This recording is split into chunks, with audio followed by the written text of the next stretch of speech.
second semester ना पे number कुकली Austric Parsi दो ओका पार्सी कना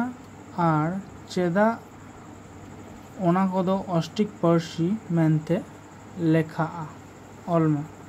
तिला लेखा दो बन लगे नोआ धरती जगत रे ऑस्ट्रिक पार्सी घारंज दो अडी मारेना पार्सी घारंज कना नोआ कथा दो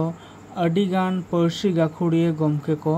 मेन अगु आकादा मित अक्तो नोआ पार्सी घारंज सीमा दो पंजाब खन प्रशांत महासागर रिया एंटार द्वीप हाबिज पासनाव ताहे कना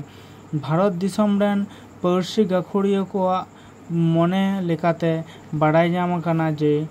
ऑस्ट्रिक पार्सी घारंज मुद्रे जहाँ पार्सी को मेना आकादा ओना कोदो हुयुग कना सांतारी मुंडारी हो भूमिज कोड़ा माहाली और हुयुग कना को एमान एमान को अडी गोटांग हेना को भारत दिसम रे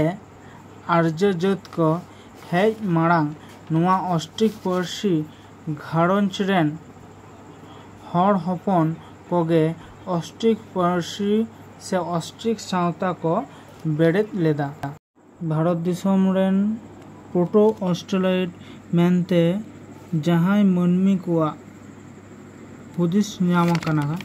उनको दो पार्सी से सान्ताली पार्सी तको रड़े कान तहे नोआ Parsi घारंज rain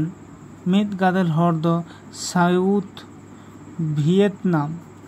Thailand Malaysia Indonesia लेकाते नियोलिथिक जुगरे आसाम लेकाते भारत लेको बोलोयना खोसी पार्सी रेना ताबीरे मेना मनखा पार्सी ते ररड़ हर हों ऑस्ट्रिक पार्सी घारंज मुद्रेगे को पड़ा कना नुआ अक्तरे झारग्राम पनत रेको हेज लेना